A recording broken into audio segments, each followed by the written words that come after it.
So in this video, I'm going to show everybody how to do a PCV.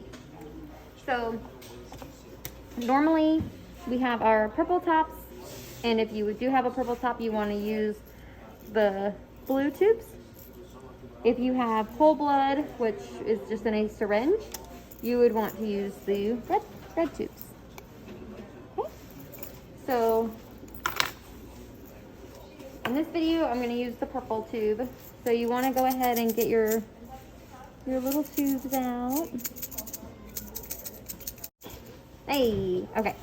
Once you got your tubes out, you pop your lid off. And then you want to stick your tube in there. And you wait until it comes out. And then with our clay, you want just to keep your top finger on the, I guess that will keep your top finger on this, whatever you want to call that. And then you kind of want to just keep poking the little tube around until it fills up with clay like that.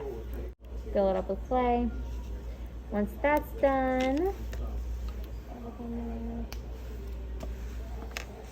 you want to take this out, and you'll see that there's numbers around here. It doesn't matter which number you use, but you want to remember it. So I'm just going to put it by the number 7.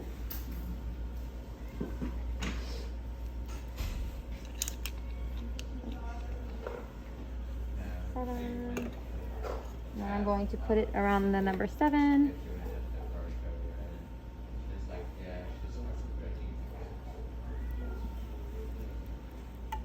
You want to make sure that they are level across from each other. You don't want to make sure it looks like this because it'll mess the machine off. If it's like that, that's not a good way to do it. So make sure that they are level. That way the machine's level. When you close it, lock it, and then you can turn it to about 5 minutes. And once the timer is done, I'll show you what we can do. Okay, so after it's done spinning, the timer will go off, it'll ding. You can open this up, pull out your tubes.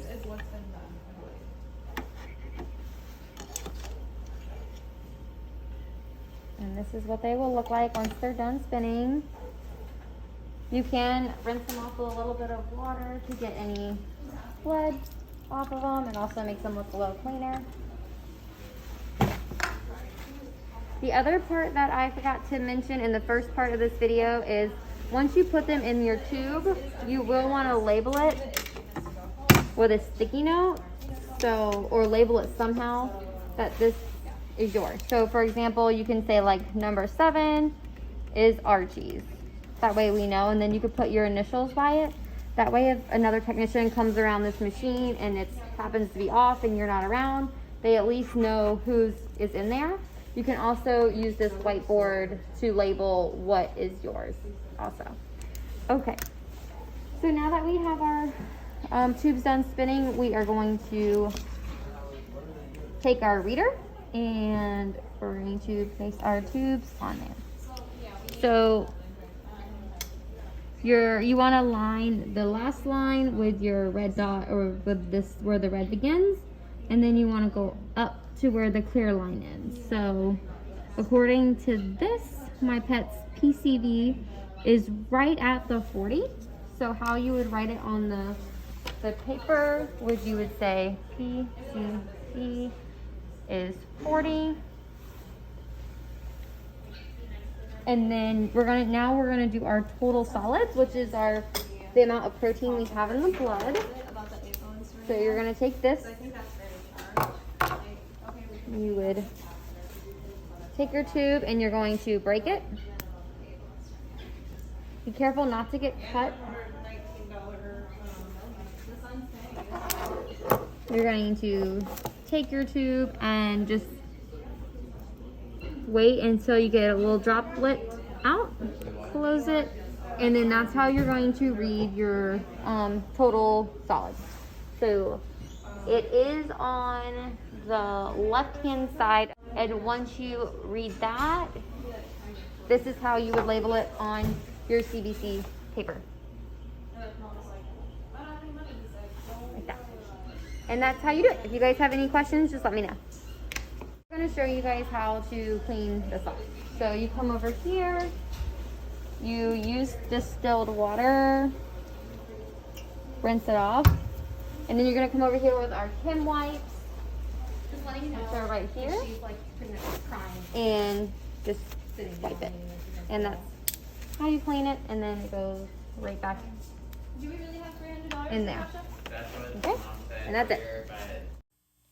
I wanted to add some additional information at the end of this video just to better explain how to properly take care of the refractometer and exactly what is the difference between the blue tubes and the red tubes. Hopefully this is helpful, but if you guys need any more information, please just reach out to me. The refractometer.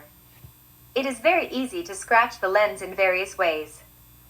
You have to first be careful when adding the sample from the hematocrit to the refractometer. I usually turn the broken off hematocrit tube upside down to prevent the broken glass side to be closer to the surface. The blue hematocrit tubes do not contain any anticoagulant. We use the blue tubes whenever we are performing a PCV on a sample that has already been added to a purple or blue top blood tube. That way we aren't adding additional anticoagulant to the sample. The red hematocrit tube contains sodium heparin to act as an anticoagulant. So if we have whole blood that comes straight from the syringe, we use the red hematocrit tubes to prevent clotting.